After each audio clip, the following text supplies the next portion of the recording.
objective about it, and I really don't think Leonard is like a bad. I think he's the victim here, and I really think he meant well by what he said, and I really hope this doesn't like totally end his career.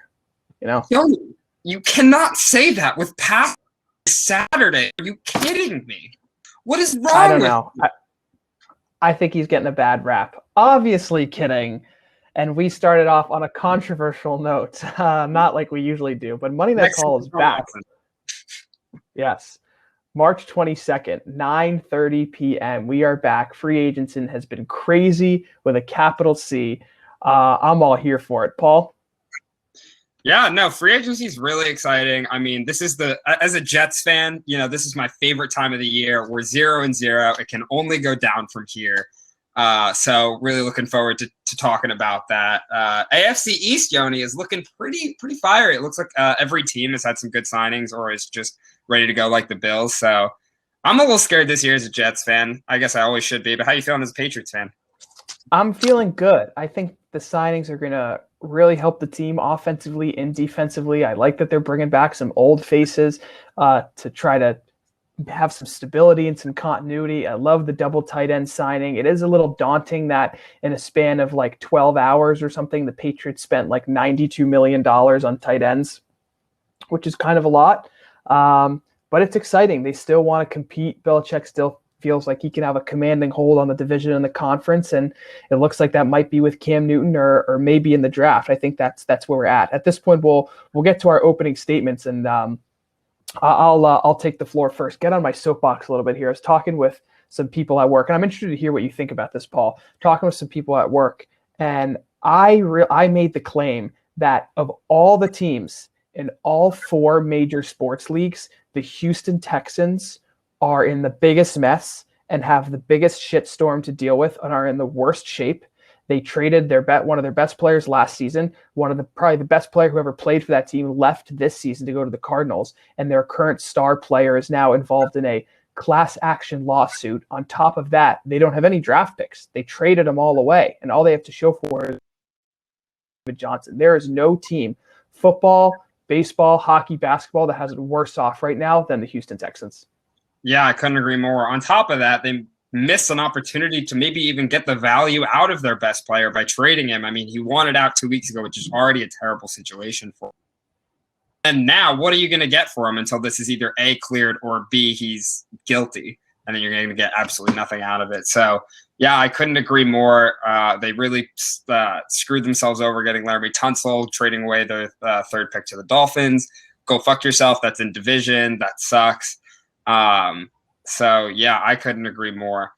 And as division, I'm looking at them. I think I picked them as the winners.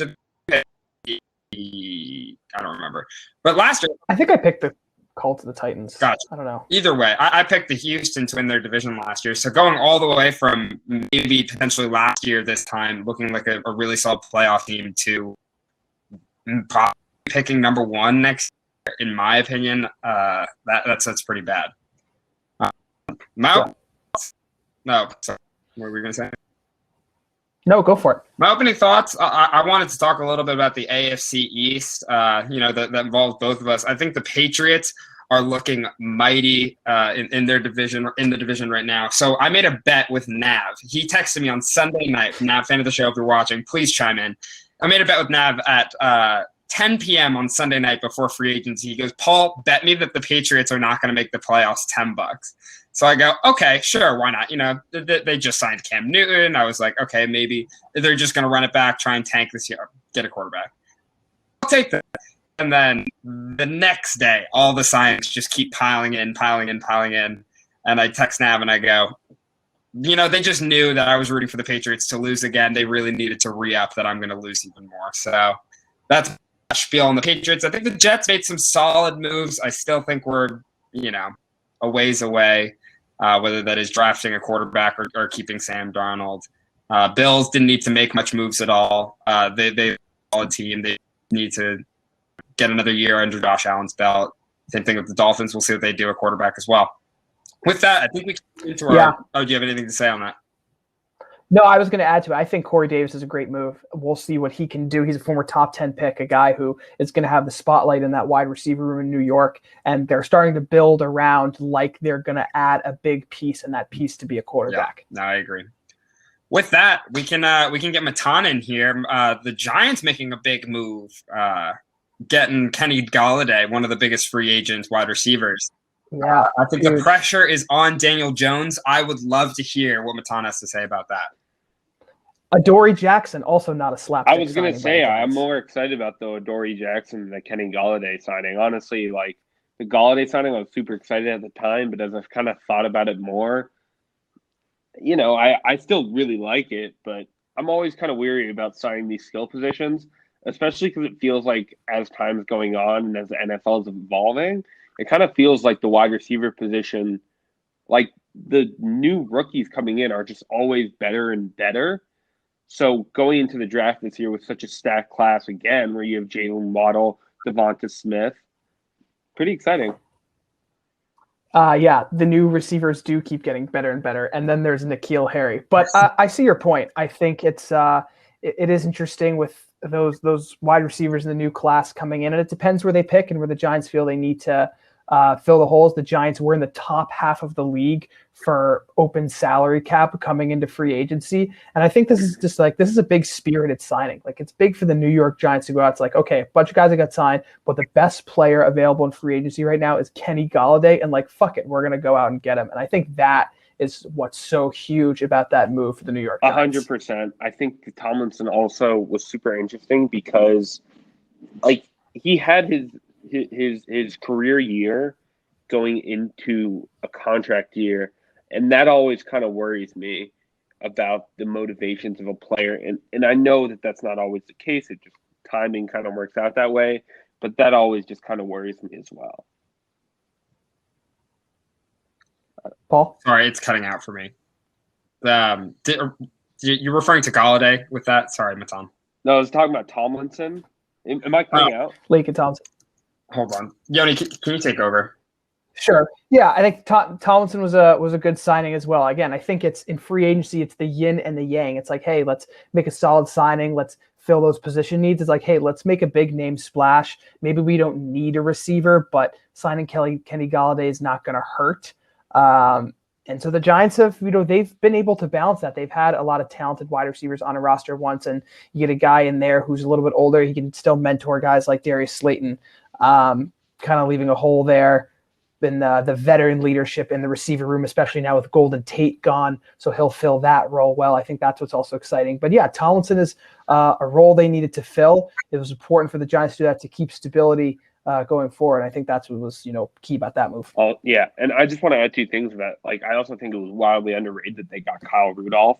So now you can have like a nice 2 wide receiver 12-man set where you've got Ingram on one end and Rudolph on the other end. Because Rudolph, I think I saw a stat that he hadn't dropped a football in 2 years, which is crazy, and definitely a person that you want, especially as Daniel Jones continues his development, to have a guy he knows he can go to. I think it's super, super cool as well. Also, John Ross is very exciting. I saw some sports talk show hosts talking about how this year's Giants are trying to build like last year's Browns. So just making sure that Baker Mayfield, a young quarterback, can have any offensive weapon that quarterback moving forward. And I think they proved that last year with Baker Mayfield. I think they're doing a similar thing with Daniel Jones. Now it's on Daniel Jones. I ask you this, Matan. With all of these signings, do you feel like the Giants are a playoff team, playoff or bust for them? Expectations? I mean, they're a playoff team in the sense that they're in the NFC East. I think Dallas is going to bounce back because Dak is presumably healthy again. Washington, I don't believe it. I know they had a couple signings and Fitzmagic is there. I still don't think they're much of anything. And I think the Eagles are going to be worse than they were last year. Well, I'll say this on their expectations. If Saquon Barkley plays less than half a season again, does it even freaking matter who they sign, who overperforms, who underperforms? If your best player is not there, not playing, you're not going to win any division. I don't care what division it is. Well, then it goes to the conversation of when your best player is a running back. I think that's obviously a bigger conversation. And obviously, it kind of has worked for the Titans, but I wouldn't. I mean, Saquon Barkley's not the same type of workhorse that Derrick Henry is. He's just an athletic freak. I think Saquon will probably come back next year and be healthy. I mean, he hasn't had injury history other than this year. I can't remember about college or anything like that, but I think he'll be back and ready to go. So who knows? I'm up on the Giants this year. I have to say I was up on Joe Judge last year. Once he got where they win 5 of their last 8. So I think they've got a lot of momentum coming into next year. Yeah, and I don't want to shift this, and I don't know if you guys are doing an NFL draft thing. Paul, have you completely talked yourself into Zach Wilson? Are you one of those guys? So previous to, let's say, about 10 days ago, I was very much on the Sam Darnold trade back, get a lot of picks. Let's build this from a grassroots movement. But then Chris Sims came out with his top quarterbacks list, and it changed everything for me because I didn't even know, but he's been like a quarterback guru wizard for the past like 5 years. And I was like, okay, maybe I could get on board with Zach Wilson, and I don't know. It worries me. Trevor Lawrence was like number 5. Well, Trevor Lawrence was 2. He had Justin Fields as 5. But he had like something Munns as 3. I don't even know the guy's first name. But yeah, I was completely disappointed we didn't get Trevor Lawrence. I saw that. It got my hopes up. You know what? The worst it can do is raise the draft stock so Jets can get more for that number 2 pick. So I'm happy with it. I think the Zach Wilson hype is good for the Jets no matter what. Matan, here's what I'm going to say for you right now. This is the point in our talk. We usually switch to the Matan Mortal Lock. That's what we're going to do, but we're going to shift it. We've had a crazy couple days of March Madness. I'm not going to ask you about your bracket, who you picked. We're looking forward to the future. We got some matchups coming up tonight. We got some matchups coming up in the Sweet 16. Who is your lock to advance past the Sweet 16? So they won today. The more I watch them, the more I'm excited about them.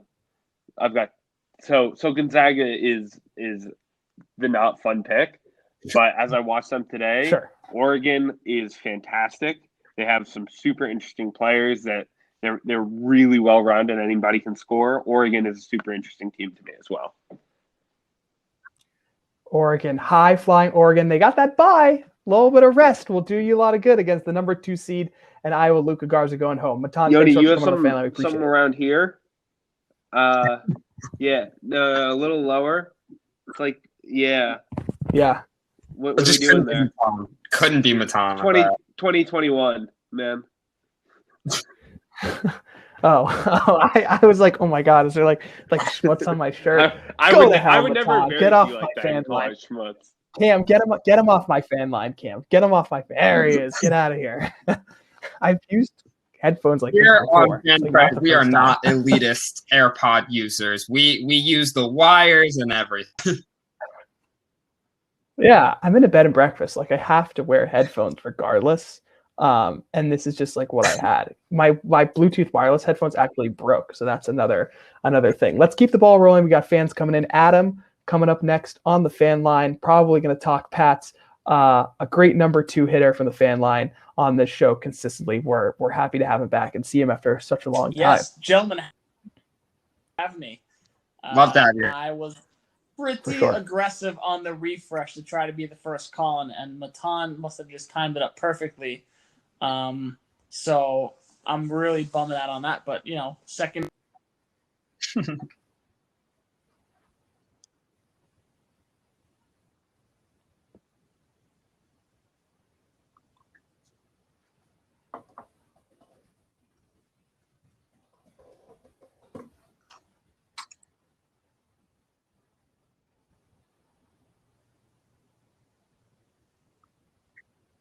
I cannot. Paul, can you hear Adam? I was just. Okay, we're going to kick him off the fan line. Hopefully we'll get him right back. Hopefully probably going to be talking Pats. Let's go to some comments real quick. What did Matan asking if that's the same Airbnb or if that's the same bed and breakfast from last show, which I'm assuming yes it is. It is. I've been here since the second week of February, and I'm here through mid-May. Jonah asking, you can make a case for all the Houston teams being very bad. being worse. Yeah, the Rockets have lost like 21 games in a row, so that's like more than fair. It seems like we have some Yes. Jonah's ready on the fan line, so tough break for Adam. We hope to get him back. We'll want to get him back. Yeah, my producer's saying Matan is so maybe Jonah's fired up about something. Yeah. He's got something to say. Jonah wearing the U shirt. Yeah. Draft season coming around. No Thanks problem. I think I got this shirt from one of the hosts. Yeah, that would be me. That's correct. So actually, let me get to my point. I want to talk a little bit about the salary cap with the new like TV deals and everything. With the higher numbers coming in, do you think we will see less teams over the cap, or do you think it's going to stay the same? You're saying with the cap is about fake, like the new TV deals and like fans coming back. Like, do you think it's like teams are gonna remain?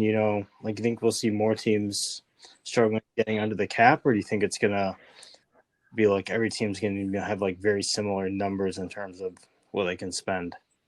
Are you saying compared to previous? Because so the cap number came in higher than expected this year.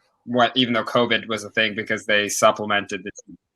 Yeah, it was still down. It's still down it's from supposed last to year, skyrocket over the next couple of years. So that was like my question. Like, do you think more teams are going to get affected by this? Like, yeah, I mean, if the cap is there, teams are going to use it, right? I mean, teams only come in 15 million below the cap by the start of week 1 because either they're planning for some big trade or they're going to tank and they're about to reload in the offseason, or they just they're going to sign someone off the practice squad big or, whatever. Right. So that's the only reason people do it. If teams are going to, if teams have the cap room, they're going to do it. But again, like the cap is fake. We saw the Saints, like $80-90 million over the cap. The Patriots are making all these signings and still have cap left over somehow. Teams are going over the cap. And basically, like if you go over the cap and you pay the luxury tax, like that's just coming out of the owner's pocket.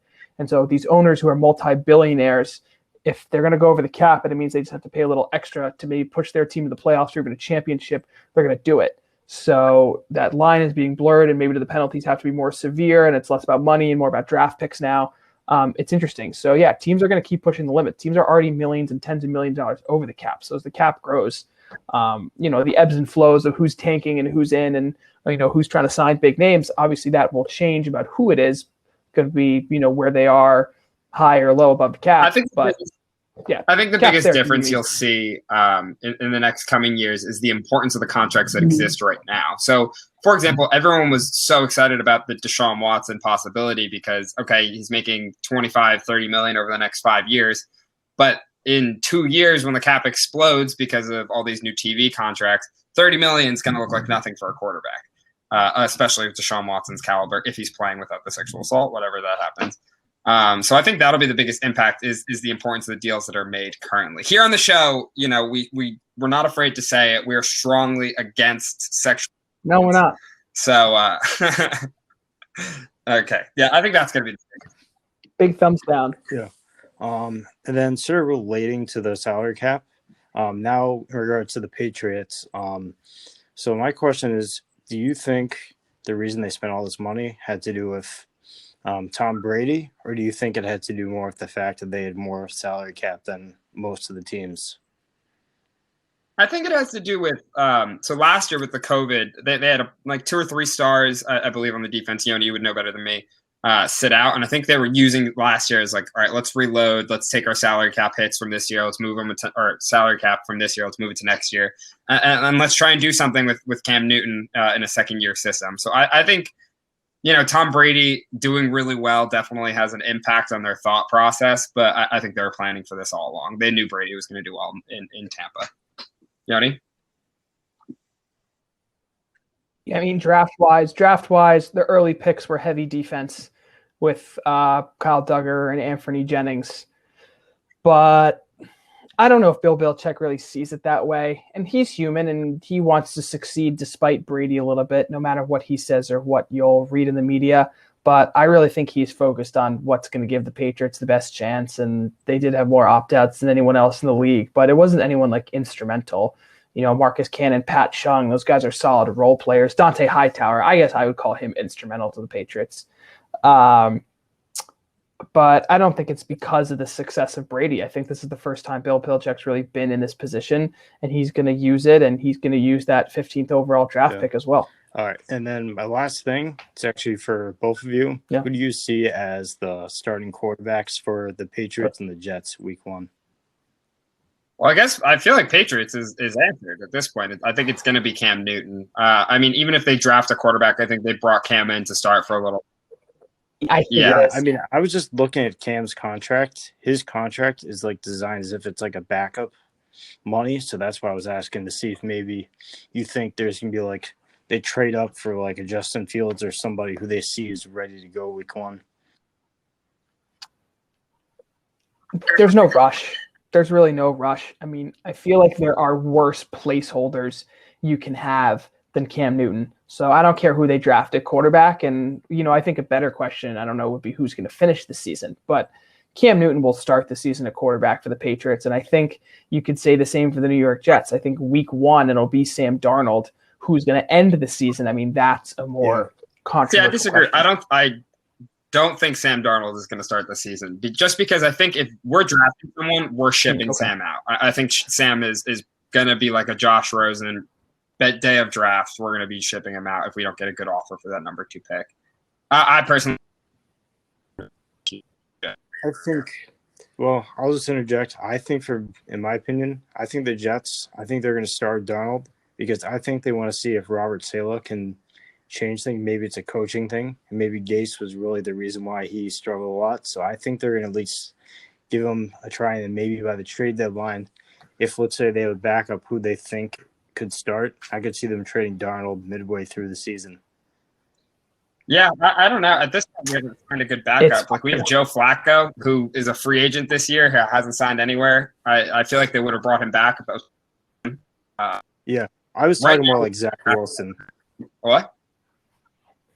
Here's what I'll say. Right, I think that now, especially with COVID, the precautions kind of seceding. Right, you're going to have those, mandatory workouts and those involuntary workouts in mini camp and training camp, and they're going to get a better idea. If this was last year, it's like, shit, he's not going to have training camp. You just got to go with the vet.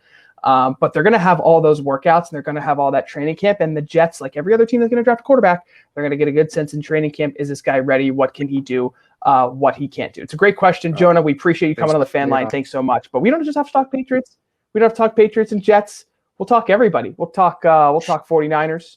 We'll talk Miami Dolphins. You want to talk North Dakota State Bison? I'm your guy. Not really, though.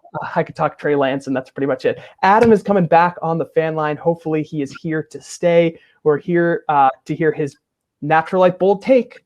Hopefully, if his Wi-Fi can stick along. Fingers crossed. Go Orange in the meantime. Yes, go Orange. Sweet 16 bound. Adam, welcome back. Just trying to pick up right where I left off. Andy Dalton to the Bears. Is that a lateral move? Is that a worse move? Do they like the veteran leadership? What's the angle here? Help me out. Lateral yet? I think I it's say down. lateral. I'm not a fan of Trubisky at all. But honestly, he showed 1 year where he could do some magic and run. Andy Dalton doesn't even have that. He had his opportunity with the Cowboys, which in my opinion are one of the better teams to fill in for, and he really couldn't do anything. I even think it's a step down for the Bears. I was really shocked that they went with that. I think they're doing it to hedge their bets to see if they can quarterback or a draft or like trade for a Sam Darnold, another quarterback like that. I think they're just doing it to hedge their bets and see what they can get. Yeah, if you want to make the argument that they're similar in talent, you could, but is Andy Dalton 10 years older? Like, I don't know what the sustainable plan is. Here's the thing. I think the thing you get in Andy Dalton is looking back on his career. Yeah, he's never won a playoff game, but he has gotten them there. Like three times. He's been there. Sure, and that's still, compared to Mitchell Trubisky, that's kind of the sample size we're looking at. It's, the one-eyed man is the king in the blind kingdom is what we're talking about here. So, Andy Dalton with Allen Robinson, I think that could be a very prolific offense, and you get Tariq Cohen back, and Yeah, I think that could be interesting. Again, I'll point back to our last caller. You get him in for all the voluntary workouts and the involuntary workouts and training camp and mini camp, and you really get him acquainted with the Chicago Bears and the Chicago Bears offense. I feel he could do it, especially now. The NFC North, real interesting division, right? The Vikings took a downturn this season. The Detroit Lions, they also have a new quarterback, a new head coach. Not sure how they're going to fare. The Green Bay Packers, still the kings of that division, but it'll be tough to keep up that level of success. We'll see. I think Andy Dalton can pull a winning season out of his There's ass. no competition in that division at all. If I had to pick one team to win their division next year, it would be the Packers, honestly. Yeah. Packers are I think that's a good pick. Looking to restructure Rodgers' contract, but they may even move on from Jordan Love before he even gets a chance to start. That's how confident they are in Aaron Rodgers. My next question/comment before the bold prediction. Thinking about, I think the team that's had the best free agency period yet is a team that has not been mentioned on the show yet. It's a team that did not really sign a lot of new free agents, but they kept a lot of their free agents on their team, and that's the Tampa Bay Buccaneers, right? Levante David, they get their pass rusher Shaq Barrett long term. They signed Rob Gronkowski for another year. They restructured Tom Brady's contract. Mike Evans is coming back. They still got to work on Antonio Brown. They got to decide if they want to go with Fournette and or LaShawn McCoy. Those are free agents. But, as I've said many times coming on the show last year, that roster is stacked.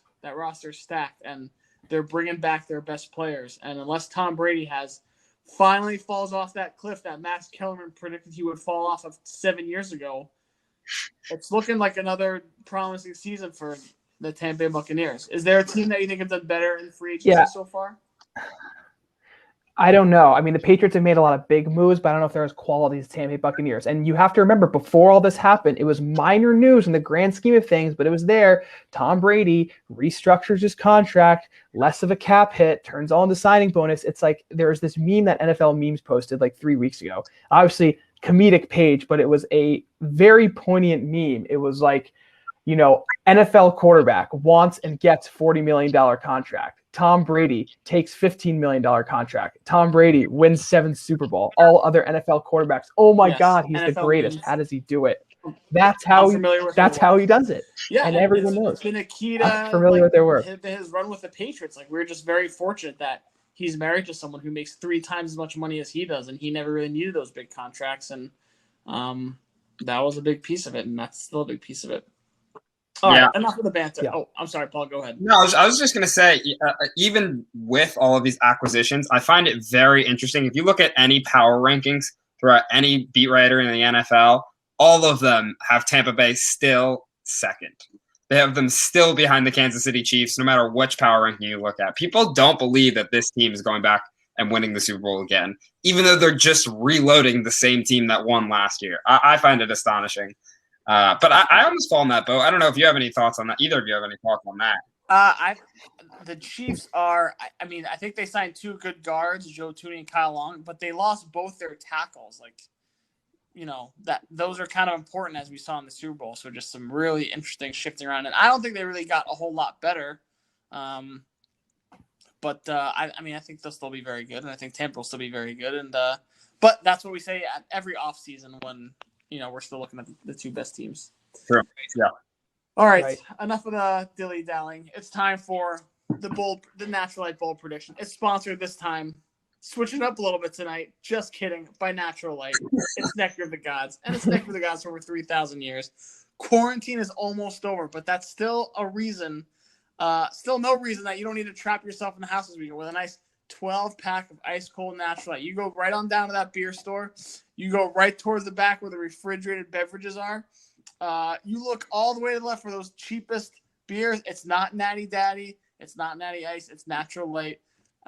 Always a great time. Each sip somehow more crisper and refreshing than the last.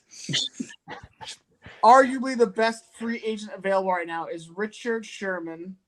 Still has not signed with San Francisco. Still some speculation. I really was looking at what kind of team was Seattle when he signed, what kind of team was San Francisco when he signed. In both those cases, when he signed with them, they were at the top of the division. They were an up-and-coming team. They were a team with a young quarterback that he wanted to associate himself with to try to be on the rise. And I don't think it really worked out for San Francisco. I think they'll be okay, but that division is just so good. I don't think they're going to be like the Seahawks were earlier in this decade. So I think he's going to go to a team that didn't have a great year last year, but is looking to make the jump because they added some pieces as well. A young quarterback who, has a very high ceiling, but we don't really know what we're going to get of him this year. A team that has been pretty, next to the Patriots, maybe the most aggressive team in free agency. I'm looking next year, guys. Richard Sherman playing for the New York Football Giants opposite Adoree Jackson. The Giants are going all in. They have their young quarterback. They have their all-pro running back coming back. They have the young pieces on defense. And Joe Judge is going to go get his piece, and he's going to win himself an NFC East championship. Yeah, I mean, I could definitely see Richard Sherman going to the Giants, especially since I believe they have a very young cornerback room, which would make it especially advantageous to have someone old like Richard Sherman to be mentoring. But I don't know how much playing time you're talking. Like, I honestly don't think he's as good anymore as he used to be. I mean, he's just been littered with some injuries over the past few years. It'd be tough. It'd be tough to get playing time as right. I mean, Adoree Jackson, you drained James Bradbury the year that he just had, and you have Richard Sherman to come in, and hopefully DeAndre Baker pans out if his assault and battery charges are officially dropped, which we're getting there, but we're not fully there yet. Well, you got to believe though. But the battery is still ongoing. I think he was it was robbery too or something. We have to get another Giants expert on here to confirm the charges. But it'd be tough for him to get playing time, especially with the signing of Adoree Jackson. And wherever Richard Sherman goes, that is not a guy that's going to take the veteran league minimum either. Well, that's why they call it a bold prediction. If you wanted a simple prediction, that's why they call it a bold I'd go prediction. down to Packy and get a nice Busch Light, but so I did it. Adam, thanks so much for coming on the fan line. We appreciate the takes as we always. We have some interesting comments. We have Cam saying that Tampa's schedule is going to be insanely soft this year. Going more into Tampa is even maybe underrated at 2. I don't know.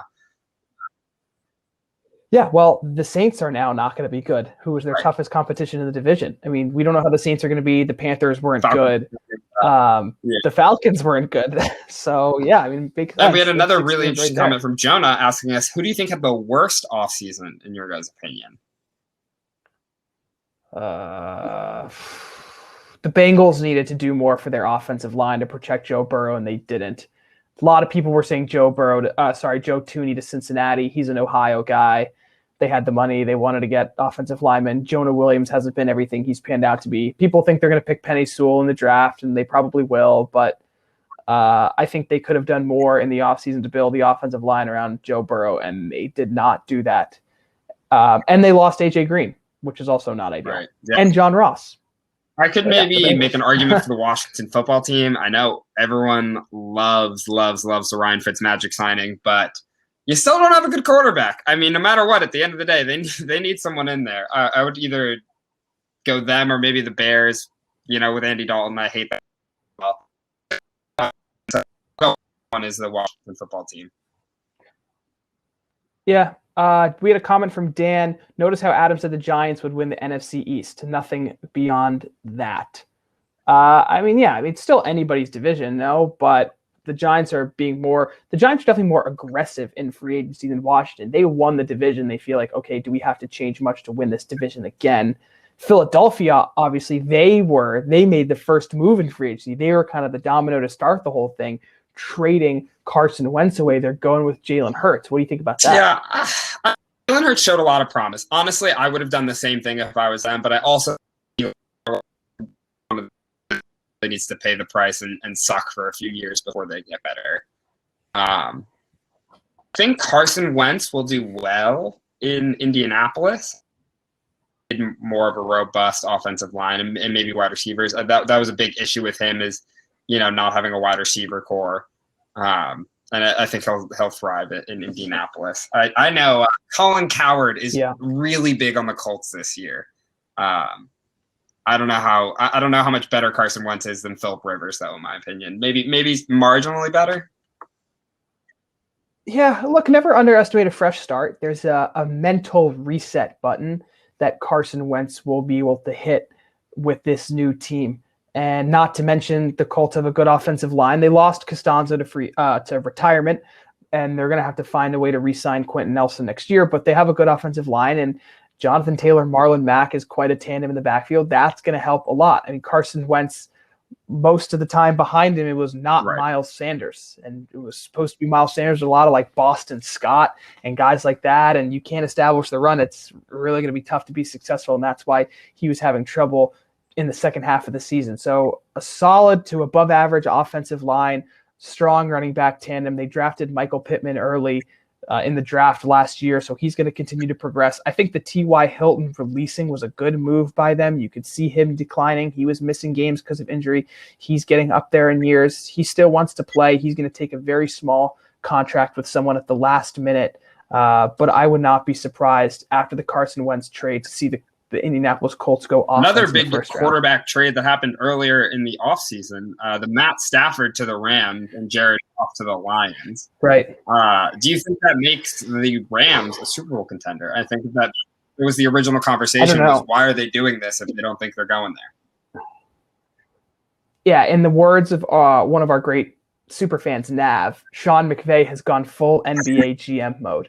Just like, I don't even need the first round picks. Hasn't picked in the first round since 2017. Not going to pick in the first round this year. Trading away a lot of picks to get Matt Stafford, an older quarterback. And Matt Stafford is just the guy, like, he's always going to, if he plays and he's healthy, he's always going to be top 5 in yards. Yeah. Like all the time, because they just threw the ball that much. It seems like kind of a lateral move talent-wise, but then you see the picks the Rams gave up, and it's like, that doesn't really make a lot of sense. And a really great move for, now a first-year head coach in Dan Campbell in the Lions. Yes, he had that stint with the Miami Dolphins, but it doesn't really count. Now, first-year head coach with Dan Campbell, that's a big boost. He has a young quarterback, a former number 1 overall pick. He's got some picks behind him. Hopefully Jeff Okudah, who's their number 3 overall pick last year, will play more and not be hurt. So, yeah, I would say advantage Lions. Yeah, and it almost seems like many news stations or sources keep talking about this trade. Like Matt Stafford is like so much better. But like I was like under the impression he's been on the Lions for many years. He's never really won so many games. I mean, usually if you have a quarterback of that caliber, you're winning games. Yes, could it have been just the Lions are inept for years after years after years after years? Yes. But at the end of the day, your quarterback's got to win you games. I'm very excited to see what he can do with Sean McVay. I have my fingers crossed for him because I've always been a big fan of Matt Stafford. I hope he does well. But, yeah, I think the Lions came out winners with this as well. What would they get? Two first rounds and Jared Goff? I mean. And a third, I think, was in there too. It was an interesting trade. The Rams, who are really at best treading water in the NFC West, look for a big rebound year out of the 49ers. The Cardinals are reloading. The Seahawks are keeping Russell Wilson. Right. So they're still going Rams are 2 years away from being the Texans. Yeah, it really is true. I mean, the Rams, if their quarterback was anything below Matthew Stafford is the lowest level of talent at quarterback for them to like go 8-8. And Matthew Stafford is in the top half of the league for quarterbacks. So that's kind of says it all. The other big news surrounding quarterbacks, not free agency, but in the time period, we heard the rumors going around. People were pretty sure of it, but it is confirmed. 20 seasons in the NFL, Drew Brees retiring as a New Orleans Saints. He won 1 Super Bowl with the Saints back in 2009. He retires as the NFL's all-time leader in yards and touchdowns. That will be broken inevitably by Tom Brady as he plays this next year.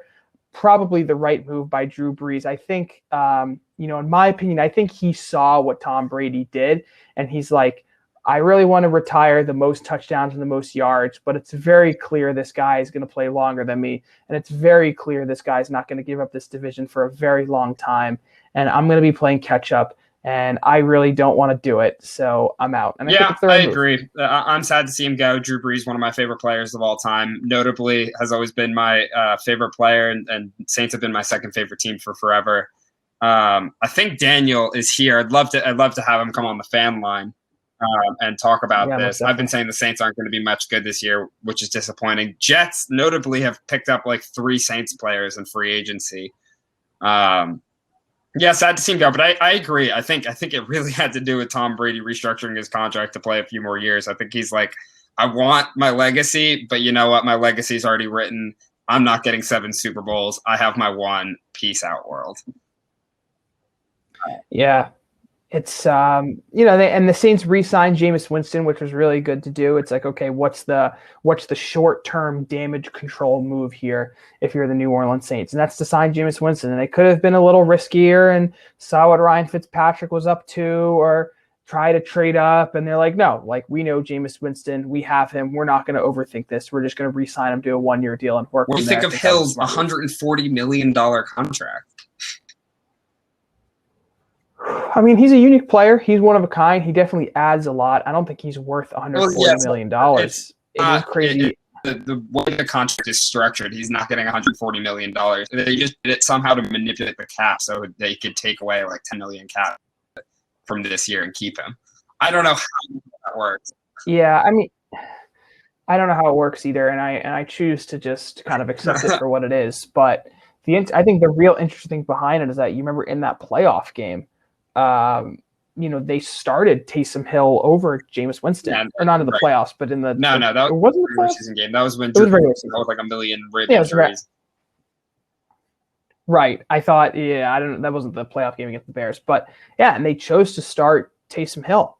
So they have confidence in his ability as a quarterback, not just as a gadget player. So I think that says a lot about why he gets such a potentially big contract. More on that is Monday Night Call superfan, Saints superfan, Dan coming in for the first time that Drew Brees is not the quarterback of the Saints. Dan joins the show. Hopefully not crying. Oh, hey, thanks Dan for coming on. Nice. Of course. Yeah, it's sad, but I'm feeling optimistic. Like, it's a long way away. A lot can happen. I think we're gonna go with Jameis as our starter and Taysom as the sort of like in and out as he usually is. Yoni, you said the Saints are not good anymore. We just lost Drew Brees and a whole bunch of I think we're still gonna be good. I said the Saints aren't going to be good anymore. We're just not going to be Tampa Bay good. Yeah, define good. Yeah. Like the Saints will go 9-7, Mm-hmm. but they might not make the I playoffs. think the Saints are going to go less than 500 for the first time in a while. That's my take on it. I think when you're 100 over the cap, and I know the cap doesn't exist, but Right. I think cutting so many players that it's going to be a down year. I mean, look, you're in my shoes last year. We lost Tom Brady. We're like, oh, we're gonna be fine. Like, we still have a lot of good players, and we signed Cam Newton. It's like, oh, we're still gonna be good. And now we're 7-9, picking 15th. So like, I was in your shoes where you are right now, saying like we're gonna be fine, and you're not gonna be fine. I'm sorry. I'm looking at the free agency list. Like, it's just a laundry of like, this guy went to this team, this guy went to this team. All of them not the Saints, which is fine. We have to get rid of cap somehow, but it's all part of the rebuild, I guess. What Yes. As a Jets fan, we signed Sheldon Rankins, probably one of our biggest signs. What are your thoughts on him, player, or the injuries you think are going to pile up? Yeah, I think because he's on the older side, right? Yeah. Well, I think this is his second contract. I think he's 26 or 7. He's mid. He might get this season or next out of a good one out of him, but I don't really know too much about him, to be fair. All right, cool. Your deal. Yeah, I mean, the thing is, if you're the Saints, looking at free agency, as a Saints fan, is it really going to make you feel better if they go out and sign Malcolm Butler or they go out and sign T.Y. Hilton? That's not going to fix your problems. Old guys for low contracts and. Yeah, and the other thing is to build insult to injury. They're going to lose their first 2 games, and then Mike Thomas is going to cry again, and then he's going to not play, and then that's going to be a whole thing the Saints have to deal with. Yeah, I mean, still having Mike Thomas and still having Kamara is very helpful, but it makes you wonder, other than Mike Thomas and Kamara, what is our offense? So it might make us easy to guard against or film against. So. Yeah, I mean, those are two really good guys to have. Adam Troutman, I'm a big fan of him. They drafted tight end last year out of Dayton. Cutting Emmanuel Sanders was a really interesting move. I'm interested to hear what you thought I about was that. surprised. Because it seemed like became a big part of our team, like a big veteran presence. Obviously, he got along well with Drew Brees. Like he got the bonus at the end of the season. Drew Brees like went out of his way to do it for him. So like it is what it is. He'll be a veteran presence somewhere else. I think he went to Buffalo. So that's he went to another Buffalo. weapon added to Stephon Diggs and Cole Beasley, etc. Yeah. Right. Yeah, I mean, good move on his part. But I'm curious to see, or curious your thoughts about the Arizona powerhouse, like adding J.J. Watt and A.J. Green. Like they were superstars, but now do they still have that impact? Yeah, I was going to say, if it's 2011, this team like is going to go 16-0. However, it's not 2011. So is J.J. Watt going to stay healthy?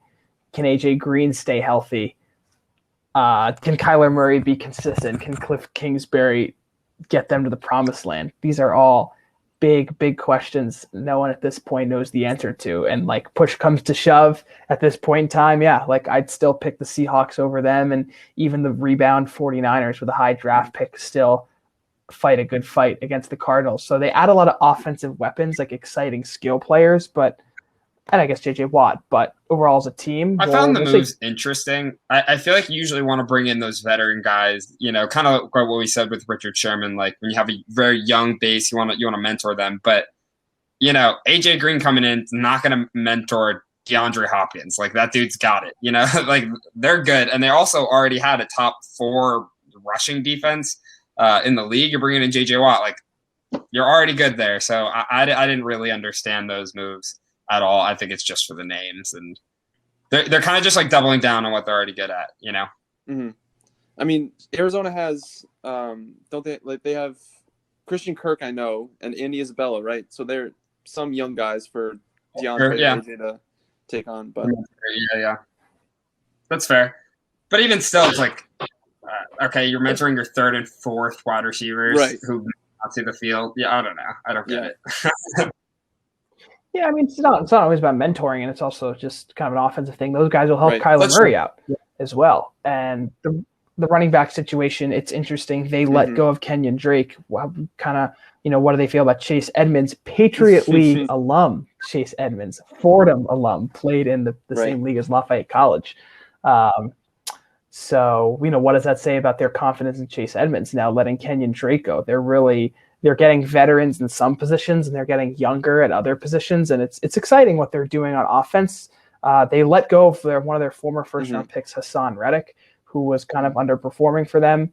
But again, it's like, can Kingsbury? It's at the end of the day, it doesn't matter how many like big wide receivers you sign or J.J. Watt. It's like the quarterback and the head coach. Right? Can they get them there? Can Cliff Kingsbury and Kyler Murray get past Pete Carroll and Russell Wilson? I don't know if they can. I really don't know. With Arizona's new pass rush, maybe Russ will be he'll complain too much and not want to play them. We'll see. I think it's crazy at Russell. It looked like traded. Yeah, and the fact that he was going to get traded simply because he gets hit too much, like build an offensive line and problem solved. Right. Yeah. Yeah. It's I mean there were rumors like the Bears offered something 3 or 4 first-round picks to get Russell Wilson, and the Seahawks were not having it, which is a good move on their part. And it's tough. Every team is going to have their weak position group. Every team has their own problems to deal with, and the problem is if you have a weak offensive line, that's going to affect your quarterback, right? It's also like if you have a very weak defensive line, it's going to make your secondary look bad. That happens a lot with the New England Patriots, especially after they traded Chandler Jones. And so that's kind of what's happening with the Seahawks. It's just their weak offensive line is starting to affect their quarterback. And it's this domino effect that's making the whole situation worse. And they just need a couple pieces in there. One piece, do they trade up and get an offensive lineman? Maybe. And that could set everything right.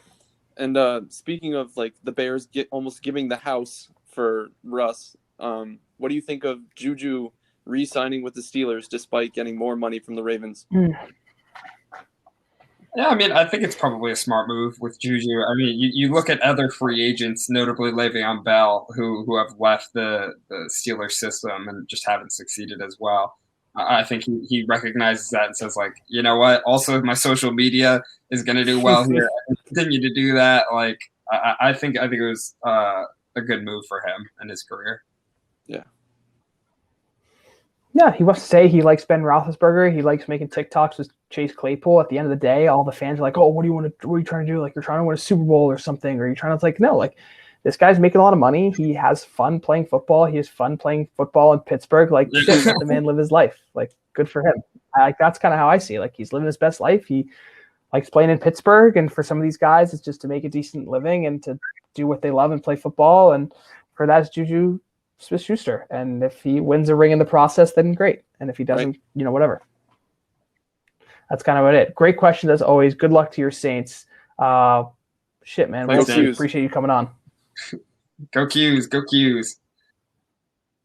Go Qs, baby. Cameron, Yes, go Cam, our Qs. producer, saying Juju going to make up the extra cash in a huge Sheets sponsorship. Is that Sheets as in SHEET? That's what I was thinking. That's what I was thinking it was. Yeah. Finally, we got Arya coming on the fan line. Maybe going to talk some Washington football team. They have the worst off season. Maybe some Fitz magic. Big win against UConn in the first round. Okay, first we have some other things that we need to address that have already been said. Oh yeah, Matan just gave me a shout out because I had to eat crow to him about a basketball thing, which is frankly like a very humbling experience.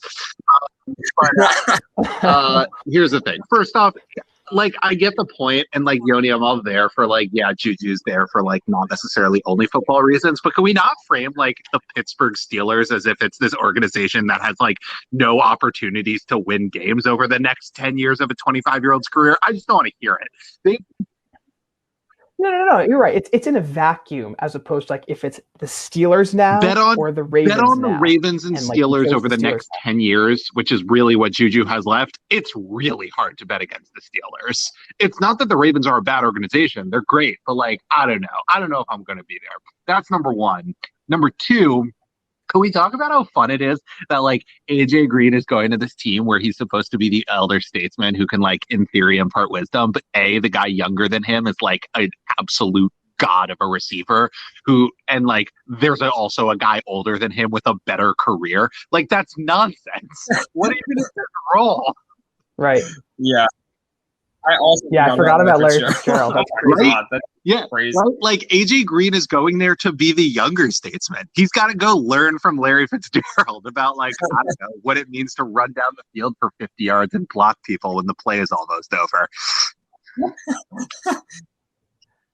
Yeah, I think it's a kind of a humbling experience for him there. I mean, from day one when he was drafted in Cincinnati, it was him and Andy Dalton. It was the show, and he could do whatever he wanted. And they force fed him the ball, and this is going to be a different experience. And if he can kind of reset that mentality and be there and really be a team contributor with him on one side and DeAndre Hopkins on the other, and then working with Larry Fitzgerald and Christian Kirk, I wouldn't even run the ball. I would cut all the running backs. They're well on their way. Second of all, clearly they had to cut their running backs because who in the name of God was going to give Kenyon Drake $11 million over 2 years? Don't know what in the name of God happened there. No. And in addition to that, I just read so I think there's a couple things, right? There's a sad part about AJ Green leaving Cincinnati because he frankly has been one of the more underappreciated players of the past 10 years. Not that he's like this unknown under the radar guy. I mean, I don't think I'd call him underrated, but like, I think partially because of the slowdown, partially because the Bengals haven't always been very good, partially because of some injuries, and partially because his career has always been tied to like maybe the greatest receiver of the past 20 years. He like sometimes AJ Green might slide under the radar a little bit more than he maybe deserves to. And I don't know, like it's weird seeing him move on with like what very frankly amounted to not much fanfare. And like last year, he was bad. It wasn't just like he wasn't getting the targets or he wasn't healthy. Like He didn't really turn to the ball well. He wasn't able to high point it in the same way he was able to. Maybe it's just like the adjustment year, like he was finally bad and had to get used to what that looks like. He didn't have the slow transition that Larry Fitzgerald had, and now he'll be able to bounce back a little bit. But I do like feel for him a little bit. I wanted AJ Green to get his moment, and I think, like you said, partially with the Dalton pieces who never quite like figured it out. He never quite had his moment.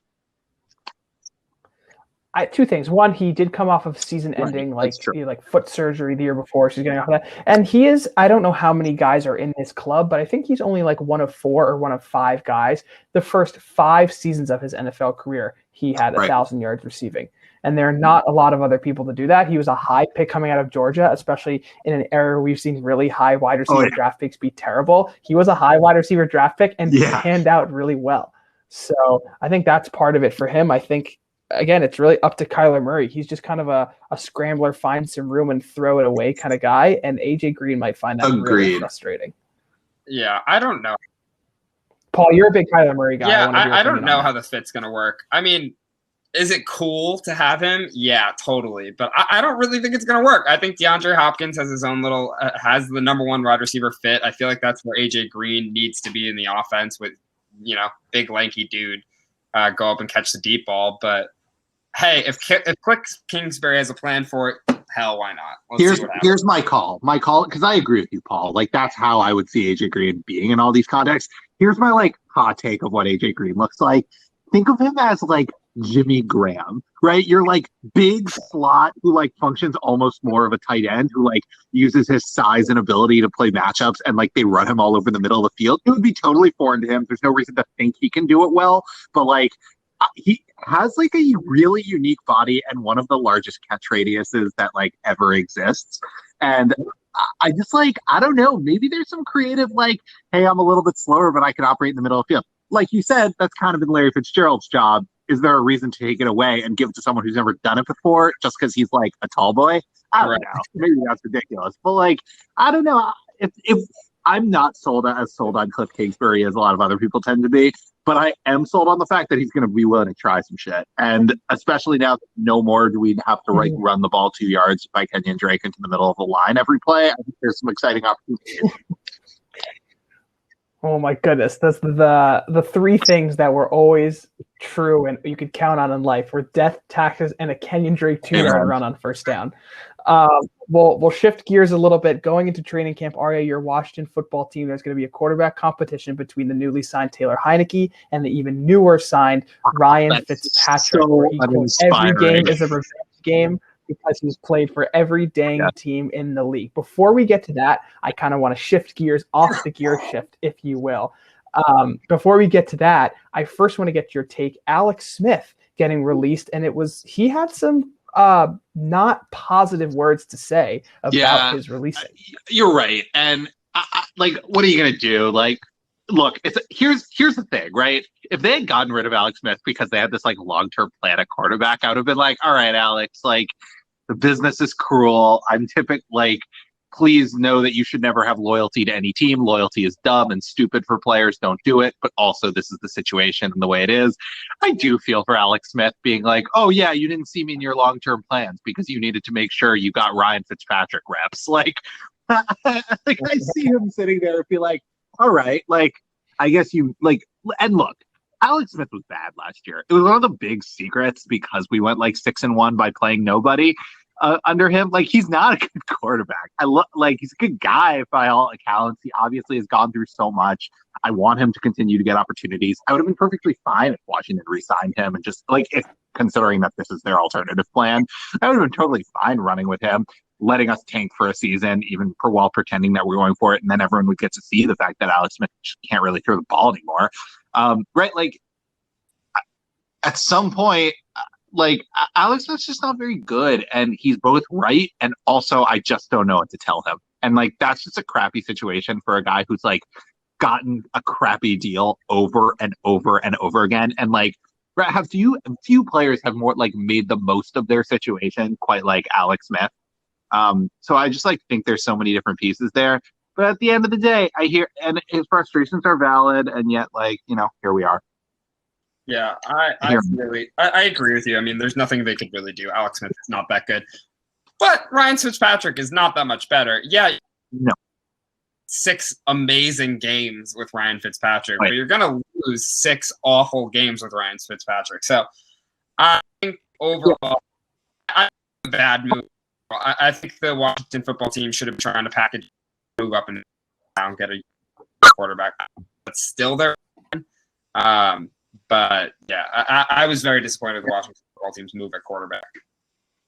I think, did you not feel like they had too much distance to cover in the draft to be able to move up at a price that would have been reasonable? That was my one hesitation, right? Like, if we had been picking at 10 or 11, I would have been like, that would have been a little bit more palpable. How do you say the word? Whatever that word Palatable. is. Palatable. There it is. That would have been like a little bit more palatable to me. Moving from whatever we're at. What are we at? 15, 17? 18, right? Like there's some distance to cover there, and I don't know what that price would have ended up looking like. The thing is, you always have to remember, especially how these NFL GMs think, it's not always like, let's just look at the numbers and let's just like, we're going to be, totally blinders to all the outside situations and contexts. It's like, they just kind of went through this with Dwayne Haskins, and whether or not it's the right move to trade up or whether or not there's a quarterback there, I just think it's a mental thing, and it's just a gut thing in that executive room with Washington. It's like, we just tried like to do the top 10 quarterback thing and it didn't work, and we're going to catch a lot of flack if we do it again and it doesn't work again. And let's just go with the veteran and ride it out and see if we can go 7-9 again before we find something. That's a good point, but they did take Haskins at 17, right? It wasn't No. Like no, Daniel Jones went at 6. That was the whole thing. 16. I think they took him at 16 or 17. Yeah. 16? Yeah, so no, that always tricks me up too, and I always forget that was a serious slip because, like, right, it doesn't make sense because the whole discussion around Haskins was that he was going early in that group, and so it kind of like slips through a little bit. So I think that one's kind of weird. I guess because I agree with you, and I think GMs get caught in that all the time, and I think it's one of like sports' biggest follies, and that like. I think in general, I think people don't realize that fans will actually have way more patience than you think they will if you like do the right thing. I get why GMs hesitate away from that. I get the fact that we've set up the incentives as such so that like it's really hard to like shoot yourself in the foot when you're on like a 2-year contract that will get immediately terminated if like things go wrong, even if it's not your fault. That being said, I do think there's a little bit more patience for that might exist. I still wouldn't rule out some sort of move up and pick, especially since there's some quarterbacks that like could be in that like weird medium. Like there are a lot of quarterbacks who I think the combine and some of the more film will really tell us where they go, right? They might be in a better sweet spot than we think. That being said, it really does sound like their plan is to go into camp with Fitzpatrick Heineke. Again, and I've said this before, I don't hate the idea of saying let's build up our defense and even have to like pay our defense and then try to get the young cheap quarterback a little bit later. I'm okay with going 4-12 this year. I'd prefer that to 8-8. Even if 8-8 wins, even if 8 wins me the division, we just did that. It was super fun. I had a great time. But that's my other thing is like you can't do the same thing over and over again in terms of like how far you're going. I mean, like, listen, you're talking to a Washington Wizards fan. Like, it's the bane of my existence when everyone's like, yeah, no, second round and out. Like, that's what we want. Like, no, fuck you. We did that. Gilbert Arenas. But, like, I think there's a lot of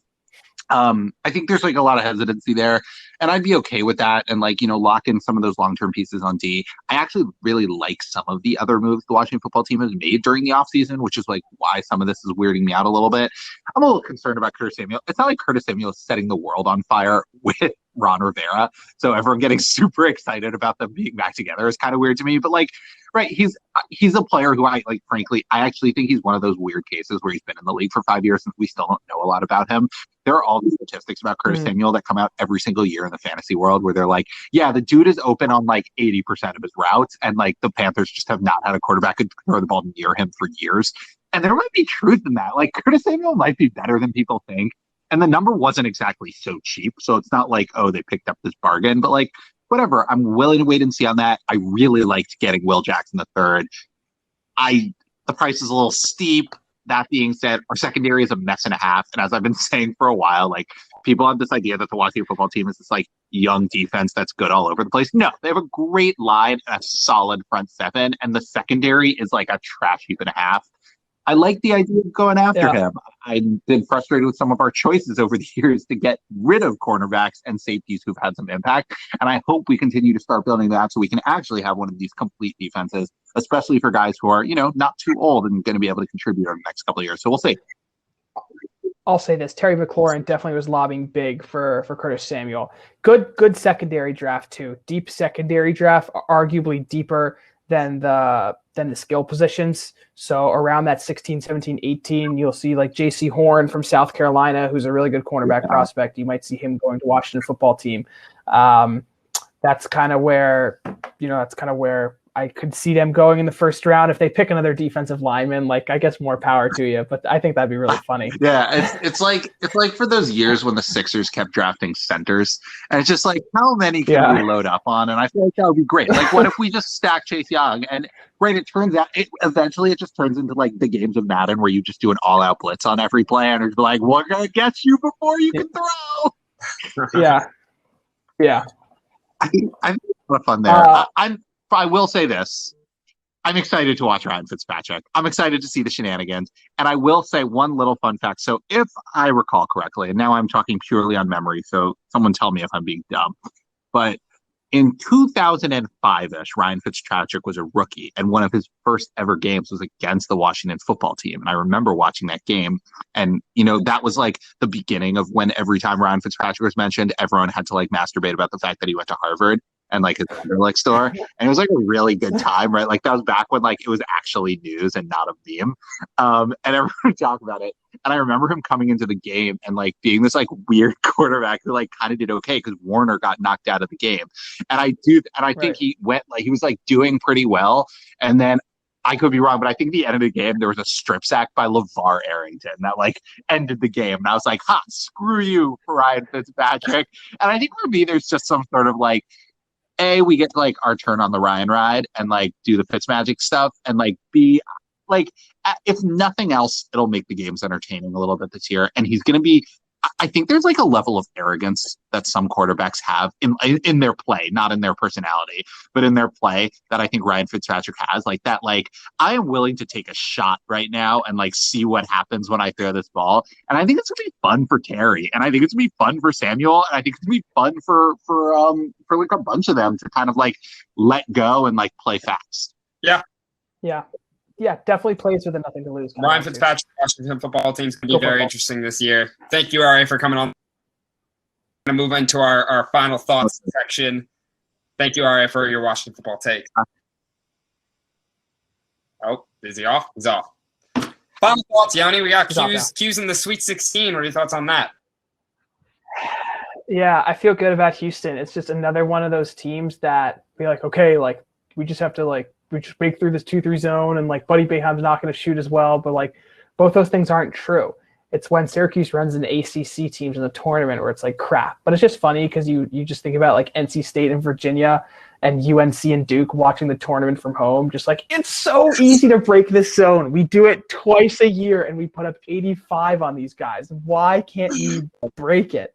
And I just imagine those guys sitting at home just banging their head against the wall. I think they have a good shot against Houston. It's still going to be the best team they've played. It's not going to be like when they made a Final Four run a few years ago where they just played some pretty crappy teams and they played a really gritty 11-seed Gonzaga team at the time. I think they can beat Houston. After that, though, they might run into like a Loyola Chicago, and they're just so good all around. Well, yeah, I think on the other side of the bracket, it's 11 and an 8 seed playing. I could be wrong about that, but yeah, I mean, if we get past Houston, lesser competition, but definitely some very good teams. I think it's interesting. I'm really excited for it. Next weekend should be fun. They're gonna have more time to prepare for the 2-3 zone, though. And if I know anything about Q's, after big victories, we choke. So we'll see. That is interesting, right? If we play Houston after 1 day rest, I'd feel good. But now that Houston has a week off and they're just going to watch film and practice against the zone, it's true. It's a good point. But we appreciate everyone who came on the fan line today for the free agency frenzy. Draft is in 5 weeks. It's a month and a week until the first night of the NFL draft, April 29th. So we are getting ready for that. People still texting me, you think the Patriots will trade up for Trey Lance? You think they'll take back Jones? And I'll tell you what I told you at the beginning of January. I don't freaking know, and we're not going to know But we'll make Until some that day. guesses right before the draft, and we'll evaluate right after the draft. Can't wait to see you then. Thanks for stopping by for Monday Night Call with Yoni and Paul. See you next time. See ya.